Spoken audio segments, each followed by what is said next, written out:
Kalau ngomongin perjuangan timnas Indonesia belakangan ini, jujur ya, rasanya kayak naik roller coaster yang relnya patah-patah, tapi tetap harus jalan terus. Mulai dari drama di lapangan, ribetnya administrasi, sampai ketemu federasi yang, ya gitu deh, AFC dengan segala misterinya. Tapi di tengah semua kekacauan itu, justru ada sinyal-sinyal harapan yang makin terang. Nama-nama besar mulai ngelirik pulang, publik makin solid, dan mimpi ke Piala Dunia yang dulu kayak angan-angan, sekarang mulai kelihatan ujung jalannya. Nah, di video kali ini kita bakal bahas semua yang lagi panas. Dari keputusan AFC yang makin aneh, sampai kabar terbaru para pemain diaspora Grade A yang bisa aja jadi game changer buat timnas.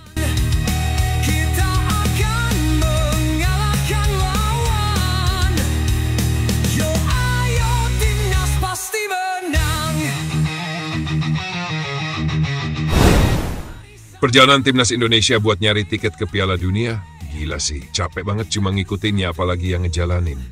Bayangin aja, dari round 1 udah harus ngeladenin lawan-lawan yang kadang mainnya bukan sepak bola doang, tapi juga penuh drama. Terus lanjut ke round 2, kita malah dikasih grup yang isinya bisa dibilang neraka versi Asia Tenggara. Dan begitu akhirnya lolos ke round 3, bukannya lega, malah disodorin kejutan baru. AFC secara misterius dan penuh kontroversi nunjuk Arab Saudi sama Qatar buat jadi tuan rumah di round 4, tanpa penjelasan yang proper. Ujuk-ujuk, gitu aja. Kalau dibilang AFC ini kayak punya sisi gelap sendiri, ya nggak berlebihan sih. Udah terlalu sering keputusan mereka bikin dahi ngernyit. Dan ini bukan cuma keluhan dari Indonesia doang, bro. Federasi Irak, UEA, Oman, sampai media luar pun udah mulai angkat suara. UEFA juga pernah sindir secara implisit kalau sepak bola Asia bakal susah berkembang kalau terus diatur model begini. Bahkan The Guardian pernah nulis, dibanding Afrika, Asia ini masih kejar-kejaran sama bayangan sendiri. Karena dibalik segala potensi gede yang dimiliki Asia, terlalu banyak kepentingan yang main.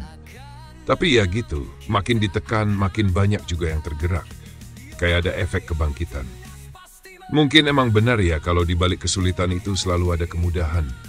Lihat aja reaksi para pemain diaspora. Udah makin banyak yang mulai ngasih sinyal positif.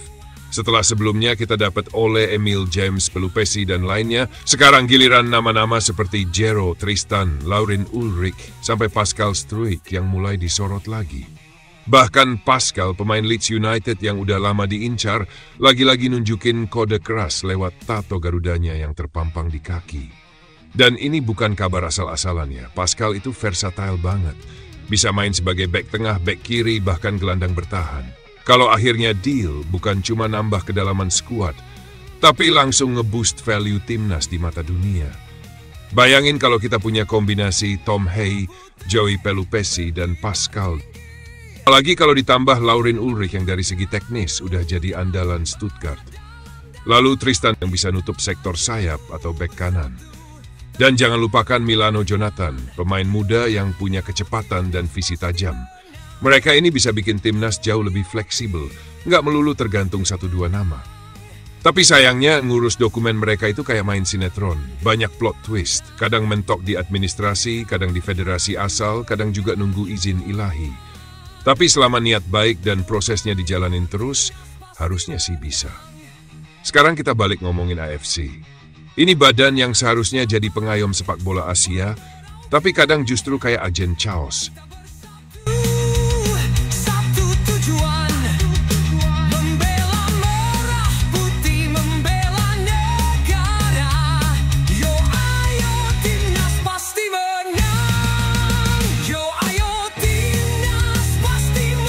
Ingat pas Piala Asia U23, timnas kita dikerjain habis-habisan lawan Qatar. Pelanggaran jelas, penalti ngaco, tapi protes kita kayak cuma dilempar ke tong sampah. Terus surat PSI ke AFC buat komplain soal Bahrain, udah 3 kali, hasilnya nihil. Tapi pas Bahrain ngeluh soal venue, AFC langsung tanggap seolah-olah ada alarm darurat nyala. Kocaknya, padahal semua orang juga paham, tim-tim Arab, khususnya Qatar dan Saudi kalau main di rumah sendiri itu ibarat dapat buff dewa. Dan giliran AFC angkat mereka jadi tuan rumah lagi, ya wajar dong kalau banyak yang curiga. Jangan salahin kalau publik nyebut ini bukan kompetisi tapi turnamen keluarga. Tapi ya udah. Kita udah tahu kalau main di Asia itu bukan cuma soal kualitas bola, tapi juga daya tahan mental. Dan mental itulah yang sekarang lagi dibangun sama timnas kita. Yang perlu kita pikirin sekarang adalah, jangan sampai para pemain diaspora yang udah niat balik malah disambut dengan kondisi liga yang bikin mereka mikir ulang. Contoh nih, kabarnya Tom Hay dan Pascal Struijk dilirik klub Liga 1. Ada yang sebut Persija, ada juga yang bilang Bali United. Tapi jujur aja, kalau lihat kualitas mereka sekarang, ya sayang banget kalau harus balik ke liga yang rankingnya masih di bawah Liga Kamboja. Kita lagi bangun mimpi ke Piala Dunia, masa iya senjata utamanya malah ditaruh di etalas toko sebelah? Lebih baik tetap di Eropa, walau cuma main di kasta kedua atau ketiga. Standarnya masih tinggi, kualitas latihan masih konsisten, apalagi kalau klubnya punya fasilitas bagus dan pelatih yang ngerti cara rawat pemain. Karena buat pemain nasional yang dibutuhkan bukan cuma menit bermain tapi juga atmosfer kompetitif. Terlepas dari semua itu, satu hal yang harus terus dipegang. Percaya. Percaya sama proses. Percaya sama pelatih, percaya sama tim. Kita nggak butuh jadi negara dengan 100 pemain top dulu untuk bisa bersaing. Yang kita butuhin cuma satu, mental baja dan rasa percaya diri. Ingat, dulu Jepang juga nggak dianggap, Korea juga cuma pelengkap. Tapi sekarang, mereka masuk daftar langganan Piala Dunia. Dan kita baru mulai. Tapi semua jalan panjang dimulai dari satu langkah kecil. Sekarang tinggal gimana kita konsisten jaga momentum. Jangan terlalu euforia tiap menang, tapi juga jangan gampang nyerah tiap dihajar. Karena sepak bola bukan cuma soal hasil, tapi juga tentang proses dan arah. Buat para pemain yang udah di tim sekarang, terus jaga performa. Jangan puas, terutama yang lagi free agent, segera cari klub yang bisa bantu kalian tumbuh. Jangan sekadar cari nama besar, tapi cari tempat yang kasih ruang buat berkembang. Dan buat AFC, ya, kita tahu kalian suka bercanda, tapi jangan keterlaluan juga. Kalau emang mau sepak bola Asia maju, ayolah, mulai dikelola pakai akal sehat, bukan cuma dompet. Kalau semua elemen bisa kerja bareng, federasi, pelatih, pemain, supporter, maka mimpi ke Piala Dunia itu bukan lagi hal mustahil. Bahkan bukan buat tampil, tapi buat bikin kejutan.